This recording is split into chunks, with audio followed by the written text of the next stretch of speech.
Good morning दोस्तों, मैं आसिफ अली। उड़ान एकेडमी 92 पर आपका स्वागत है।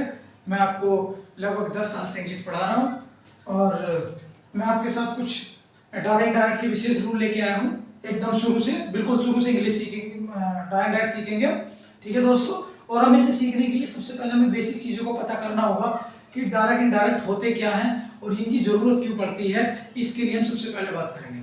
आइए ज़्यादा समय खराब ना करते हुए हम इस पर बात कर लेते हैं। देखो, डायरेक्ट डायरेक्ट क्या होता है, पहले डायरेक्ट समझिए। डायरेक्ट वो होता है जो बिल्कुल सीधा होता है। जैसे तुमने मुझसे कोई बात कही तो वो डायरेक्ट हो गई। सपोज करो हमने कोई मूवी देख किया है तो वो मूवी हमने पर्दे से क्या देखी, डायरेक्ट देखी। लेकिन अगर मूवी की स्टोरी हम अपने तरीके से किसी दूसरे आदमी को बता रहे हैं तो वो इनडायरेक्ट हो गई। मोस्टली आप सब जानते होंगे कि डायरेक्ट क्या था। डायरेक्ट, मैं, मोहन और सोहन दो दोस्त हैं, वे आपस में बातें कर रहे हैं। मोहन ने सोहन से कुछ कहा तो वे डायरेक्ट बात हो गई उनकी। लेकिन वही मोहन या सोहन वाली बात किसी तीसरे बंदे को बताई जाएगी कि वो बंदा ऐसा कह रहा था, तो समझ जाइए कि वो इनडायरेक्ट है। ठीक है दोस्तों, इसे नैरेशन भी बोल देते हैं। ठीक है, देखिए डायरेक्ट इनडायरेक्ट बनते किसके हैं। डायरेक्ट इनडायरेक्ट 5 प्रकार के सेंटेंसों के बनते हैं। सेंटेंस, हाँ जी हाँ दोस्तों, सेंटेंस कितने प्रकार के होते हैं? 5 प्रकार के। कितने प्रकार के होते हैं? 5 प्रकार के। देखो कौन कौन से होते हैं। एक होता है नंबर 1 असर्टिव। कौन सा होता है? असर्टिव। असर्टिव भी 2 प्रकार के होते हैं। कितने प्रकार के होते हैं? 2 प्रकार के, अफर्मेटिव और निगेटिव। अफर्मेटिव और निगेटिव। फिर बता रहा हूं, अफर्मेटिव और निगेटिव। जब बार बार रिपीट करके पॉज करके सुनेंगे तो याद हो जाएगा। कितने प्रकार के होते हैं? असर्टिव 2 प्रकार के होते हैं, अफर्मेटिव और निगेटिव। अब सबसे बड़ी मुद्दा यह है कि असर्टिव सेंटेंस को पहचानेंगे कैसे कि असर्टिव सेंटेंस। देखिए, असर्टिव सेंटेंस में हमेशा सब्जेक्ट शुरू में आता है। क्या आता है? हमेशा सब्जेक्ट शुरू में रखा मिला होता है। जैसे एग्जांपल ले लो, मैं स्कूल जाता हूं, आई गो टू स्कूल।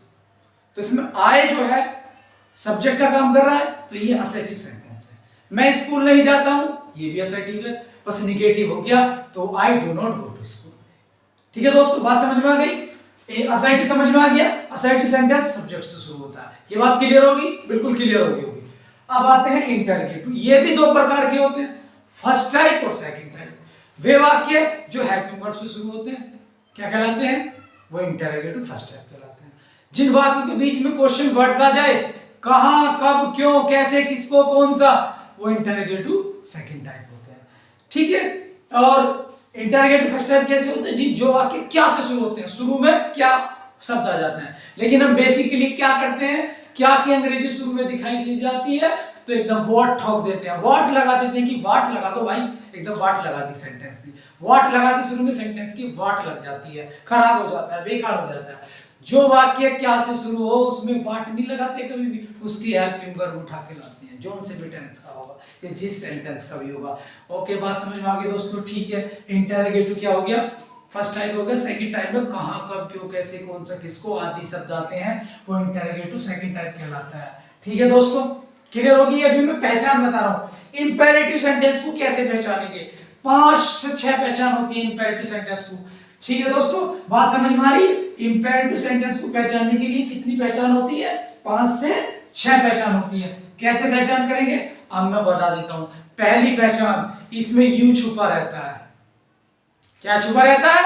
यू छुपा रहता है। ठीक है दोस्तों, अब ऐसा सेंटेंस को आज के बाद मिला है जिसमें सब्जेक्ट यू छुपा रहता है, यानी कि सब्जेक्ट नहीं होता और सब्जेक्ट भी कौन रहता है? यू, लेकिन होता तो है लेकिन छुपा रहता है। जैसे ओपन द विंडो, सामने वाले से कह रहा बंदा ओपन द विंडो, नाम नहीं लिया उसका, प्रोनाउन नहीं बताया, उसका नाम नहीं बताया, लेकिन कह दिया बस ओपन द विंडो। समझ जाओ कि ये इंपेरेटिव सेंटेंस है और इसमें यू छुपा हुआ है क्योंकि ये इंपेरेटिव है। एक पहचान होगी, एक ही वर्ब की फर्स्ट फॉर्म से शुरू होता है। किससे शुरू होता है? वर्ब की फर्स्ट फॉर्म से। इंपेरेटिव सेंटेंस की सबसे बड़ी पहचान वर्ब की फर्स्ट फॉर्म से शुरू होता है। जैसे go to hell, open the window, close the book, read the book, speak out, मतलब वर्ब से शुरू होगा। या तीसरी पहचान डू नॉट, या डू नॉट से शुरू होगा, या नेवर से शुरू होगा। ठीक है, डू नॉट से शुरू होगा, नेवर से शुरू होगा, या प्लीज काइंडली से शुरू होगा, या लेट से शुरू होगा। ये पहचान, लेट से शुरू होगा एक पहचान, प्लीज काइंडली से शुरू होगा दूसरी पहचान।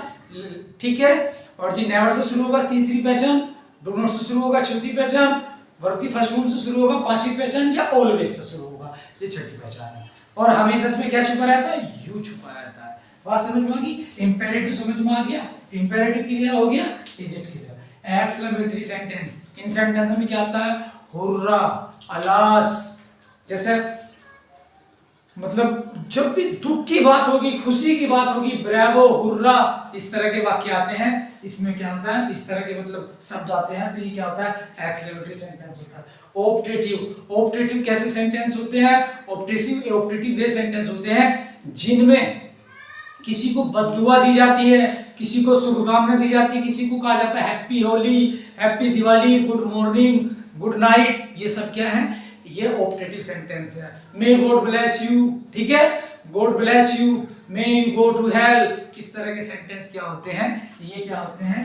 ऑप्टेटिव सेंटेंस होते हैं। ठीक है दोस्तों, अब बात कर रहे थे डायरेक्ट डायरेक्ट की। अगर असर्टिव वाला सेंटेंस है, हमें पता है असर्टिव वाला सेंटेंस किससे शुरू होता है? सब्जेक्ट से, तो उसके कोमा हटाने के लिए दैट का प्रयोग करेंगे। किस चीज का प्रयोग करेंगे? दैट का। उसका कोमा हटाने के लिए किस चीज का प्रयोग करेंगे? दैट का। किस चीज का प्रयोग करेंगे? दैट का। डायरेक्ट डायरेक्ट सीख रहे हम, तो डायरेक्ट डायरेक्ट में कोमा हटाने के लिए क्या करेंगे? दैट का प्रयोग करेंगे। ठीक है दोस्तों, ठीक है।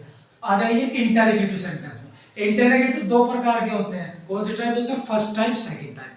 फर्स्ट टाइप, पॉज करके सुन लेना आराम से। फर्स्ट टाइप में कोमा हटाने के लिए इफ या वेदर लगाना है। कोमे जो लगते हैं, कोमे इन्वर्टेड कोमे, कोमे एक कैसा लगता है, एक ऐसा लगता है, ठीक है। कोमे इन्वर्टेड कोमे हटाने के लिए आपको इंटरोगेटिव फर्स्ट टाइम में इफ या वेदर लगाना। इंटरोगेटिव सेकंड टाइम में जो क्वेश्चन वर्ड आएगा, जैसा where, why, how, when, who, तो ये क्या है? यही कोमा हटाने के लिए प्रयोग किए जाएंगे।